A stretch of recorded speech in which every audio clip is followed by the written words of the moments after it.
अस्सलाम वालेकुम dear students, I am doctor Mubashir Hussain. Hope so आप सब लोग खैरियत से होंगे। हमने बायोलॉजी का चैप्टर नंबर 20 स्टार्ट किया हुआ है और लास्ट टाइम जो हमने डिस्कस किया था टॉपिक वो था डीएनए रेप्लिकेशन। तो आज जो हम टॉपिक स्टार्ट करने जा रहे हैं वो है जीन। What is gene? तो जीन को हम सिंपल वर्ड्स में ऐसे डिफाइन करते हैं, the basic unit of heredity is called gene. या हम इसको इस तरह भी डिफाइन कर सकते हैं कि न्यूक्लियोटाइड का ऐसा सीक्वेंस जो कि प्रोटीन के अमाइनो एसिड सीक्वेंस को डिटरमिन करता है उसको हम जीन कहते हैं। इसको हम डिफाइन इस तरह करते हैं, the sequence of nucleotides that determines the amino acid sequence of a protein is called gene.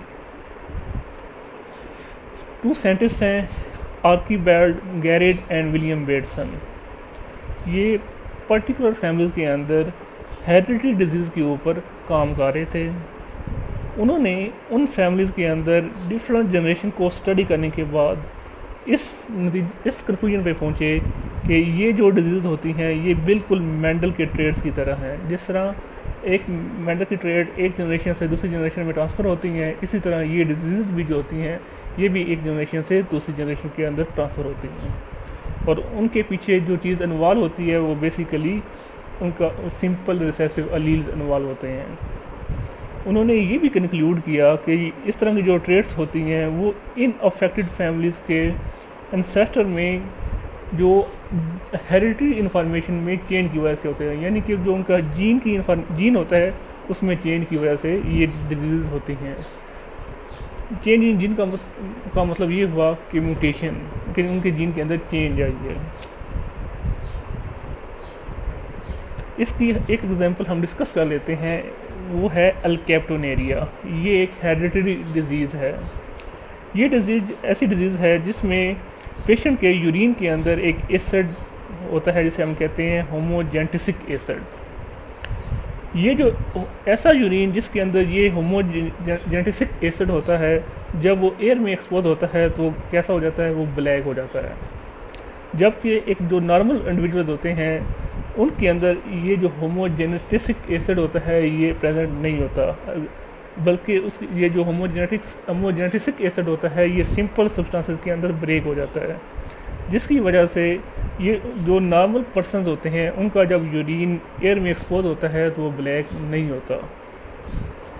तो काफ़ी रिसर्च करने के बाद जो गैरी एंड बेटसन वो इस कंक्लूजन पे पहुँचे कि अल्केप्टोनेरिया जो पेशेंट्स होते हैं उनके अंदर एक ख़ास तरह का एंजाइम एब्सेंट होता है जो कि उस एसिड को ब्रेक करता है, जबकि एक हेल्दी पर्सन के अंदर वो एंजाइम प्रेजेंट होता है जिसकी वजह से वो एसिड जो होता है वो सिंपल सब्सटेंसेस में ब्रेक हो जाता है, जिसकी वजह से उनका यूरिन ब्लैक में चेंज नहीं होता। तो उन्होंने ये भी इससे उन्होंने ये भी नतीजा हासिल किया कि बहुत सारी दूसरी जो इनहेरिटेड डिजीज़ हैं वो भी एंजाइम की डेफिशिएंसी की वजह से हैं। उसके बाद दो और साइंटिस्ट हैं, बीडल एंड टाटम। ये दोनों स्टैनफोर्ड यूनिवर्सिटी के अंदर काम कर रहे थे। उन्होंने वो इस चीज़ को इन्वेस्टिगेट कर रहे थे कि जो इन्फॉर्मेशन इनकोड होती है with in DNA of a chromosome वो स्पेसिफाई करती है अ पर्टिकुलर एंजाइम, यानी कि एक जीन एक पर्टिकुलर एंजाइम को स्पेसिफाई करता है। ये दोनों साइंटिस्ट एक फंगस पे काम कर रहे थे। उस फंगस का नाम था नीरोस्पोरा। वो नीरोस्पोरा जो है वो एक मिनिमल मीडिया के ऊपर ग्रो करती है।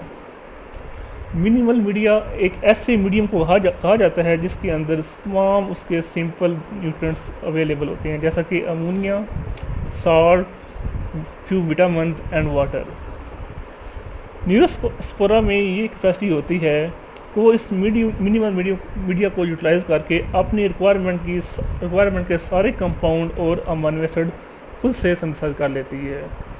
यानी कि उस फंगस में ये कैपेसिटी होती है कि वो मिनिमल मीडिया को यूटिलाइज़ करके अपने रिक्वायरमेंट के सारे कंपाउंड्स और सारे अमीनो एसिड खुद से सिंथेसाइज कर लेती होती है। इसको हम इससे पहले डिस्कस करते हैं इस फिगर से। आपको ये एक टेस्ट ट्यूब नज़र आ रही है। इस टेस्ट ट्यूब के अंदर आपको नीचे मिनिमल मीडिया नज़र आ रहा है जो कि येलो कलर का है। अभी मैंने आपको ये बताया कि मिनिमल मीडिया के अंदर सिंपल न्यूट्रिएंट्स होते हैं, जैसा कि अमोनिया, वाटर, साल्ट्स और कुछ विटामिन्स। उसके ऊपर उन्होंने एक फंगस को ग्रो किया जिसका नाम था नीरोस्पोरा, जो आपको यहाँ पे रेड कलर में नज़र आ रही है। तो जब उन्होंने उसको ग्रो किया उस मिनिमल मीडिया के ऊपर, तो वो जो फंगस थी वो ग्रो कर गई। उसके बाद उन्होंने क्या किया, उसके बाद उन्होंने उससे स्पोर्स लिए, उस फंगस के स्पोर्स लिए। स्पोर्स लेने के बाद उनके ऊपर उन्होंने क्या चीज़ बम्बार्ड की, एक्स रेज बम्बार्ड की। अब डेफिनेटली जब भी एक्स रेज बम्बार्ड की जाती हैं किस चीज़ पे, तो उसमें म्यूटेशन आती हैं। जब उन्होंने इन स्पोर्स के ऊपर एक्स रेज बम्बार्ड की, तो एक्स रे बम्बार्डमेंट की वजह से उन स्पोर्स के अंदर म्यूटेशन आई। फिर उन्होंने ये किया कि उन स्पोर्स को लेके एक कंप्लीट मीडिया के ऊपर ग्रो कर दिया। कंप्लीट मीडियम एक ऐसे मीडियम को कहा जाता है जिसमें उस फंगस की रिक्वायरमेंट की सब चीज़ें उन्होंने आर्टिफिशियली ऐड कर दी। तो उन्होंने देखा जब सब चीज़ें उनके अंदर आर्टिफिशियली ऐड की गई थी, तो उसके बाद उसको जब हमने ग्रो किया स्पोर्स को, तो वो स्पोर्स जो था वो ग्रो कर गया। इसका मतलब ये हुआ कि जो स्पोर्स थे वो वायबल हैं, यानी उनमें ये कैपेसिटी है कि वो ग्रो कर सकते हैं। फिर उन्होंने क्या किया, उन स्पोर्स को एक मिनिमल मीडिया के ऊपर ग्रो किया, तो ये देखा गया कि वो स्पोर्स जर्मिनेट ना किए। तो जिससे उन्होंने ये नतीजा अखज़ किया कि उन स्पोर्स के अंदर कहीं ना कहीं म्यूटेशन आई है, तो जिसकी वजह से वो जो स्पोर्स है वो जर्मिनेट नहीं कर रहा। फिर उन्होंने क्या किया, एक मिनिमल मीडिया बनाया। मिनिमल मीडिया बनाने के बाद उन्होंने उस मिनिमल मीडिया को डिफरेंट टेस्ट ट्यूब्स के अंदर पोर कर दिया। फॉर एग्जांपल ये आपको 10 टेस्ट ट्यूब नज़र आ रही हैं, और हर टेस्ट ट्यूब के अंदर उस फंगस की रिक्वायरमेंट का एक केमिकल डाला। जैसे कि पहली जो टेस्ट ट्यूब नज़र आ रही है उसमें उन्होंने पैरोडॉक्सिन डाला, दूसरी के अंदर बेंजोइक एसिड, थर्ड के अंदर कोलिन, फोर्थ के अंदर इनोस्टोल, फिफ्थ के अंदर न्यूक्लिक एसिड, सिक्स के अंदर फोलिक एसिड, सेवन के अंदर आर्जिनिन, एट्थ के अंदर नियासिन, नाइन्थ के अंदर एबोफ्लेविन और 10th के अंदर थायमीन, और जो 11th है वो उन्होंने एज अ कंट्रोल रखा। उन्होंने उसके बाद उस स्पोर्स को इस मीडिया के ऊपर ग्रो किया।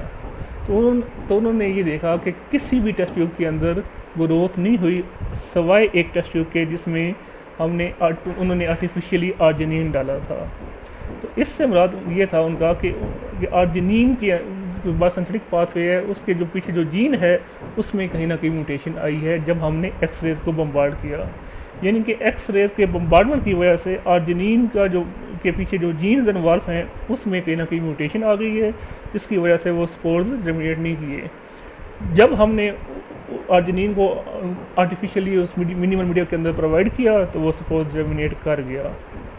तो उसके बाद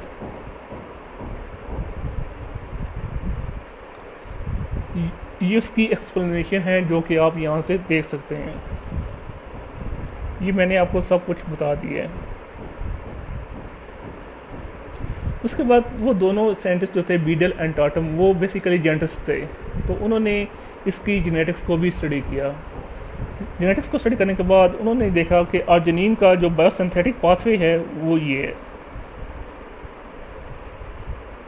सबसे पहले क्या होता है, जो सबस्ट्रेट होता है ग्लूटामेट, वो कन्वर्ट होता है ऑर्निथिन के अंदर, ऑर्निथिन फिर कन्वर्ट होता है सिट्रोलिन के अंदर, सिट्रोलिन कन्वर्ट होता है आर्जिनोसक्सिनेट के अंदर, और जो आर्जिनोसक्सिनेट होता है वो कन्वर्ट होता है आर्जिनिन।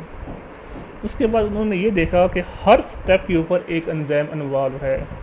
यह है कि जब उन्होंने ग्लूटामेट कन्वर्ट होता है ऑर्निथिन के अंदर, तो उसमें जो पीछे एंजाइम इन्वॉल्व है वो है एंजाइम ई। इसी तरह ऑर्निथिन जब कन्वर्ट होता है सिट्रोलिन के अंदर, उससे पीछे जो एंजाइम इन्वॉल्व है वो है एंजाइम एफ। इसी तरह जब सिट्रोलिन कन्वर्ट होता है आर्जिनोसक्सिनेट, उसके ऊपर कौन सा एंजाइम ऐड करता है वो है एंजाइम जी। इसी तरह आर्जिनोसक्सिनेट जब कन्वर्ट होता है आर्जिनिन में, उसके पीछे कौन सा एंजाइम इन्वॉल्व होता है वो एंजाइम एच इन्वॉल्व होता है। इन एंजाइम के पीछे 3 डिफरेंट तरह के जीन क्लस्टर होते हैं, जीन क्लस्टर 1, जीन क्लस्टर 2 और जीन क्लस्टर 3। ये आपको यहाँ पे शो किया गया है। फर्स्ट जीन है आर्जिनिन ई, सेकंड है आर्जिनिन एफ, और जो थर्ड है वो आर्जिनिन जी एंड एच है। जो आर्जिनिन ई है ये इसको स्पेसिफाई करता है एंजाइम ई को। इसी तरह जो जीन आर्जिनिन एफ है वो किसको स्पेसिफाई कर रहा है, एंजाइम एफ को। इसी तरह जो एंजाइम जो जीन आर्जिनिन जी और आर्जिनिन एच है वो कौन से एंजाइम को स्पेसिफाई कर रहे हैं, एंजाइम जी और एंजाइम एच को। तो उन्होंने इसको ये कंक्लूड किया, जब हमने उन स्पोर्स के ऊपर एक्स रेज बम्बार्ड की थी तो जो बायोसिंथेटिक पाथवे है आर्जिनिन का, तो उसके पीछे 3 जीन्स इन्वॉल्व हैं। तो उन 3 जीन्स में कहीं ना कहीं म्यूटेशन आई है, जिसकी वजह से आर्जिनिन की बायोसिंथेसिस नहीं हुई।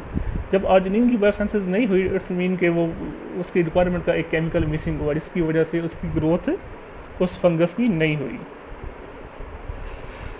तो इससे बीडल एंड टाटम ने ये कंक्लूड किया कि हर एंजाइम के पीछे, हर एंजाइम में के लिए एक जीन रिस्पॉन्सिबल होता है, यानी कि वन जीन जो होता है वो एक जीन जो होता है वो रिस्पॉन्सिबल होता है एक एंजाइम के लिए।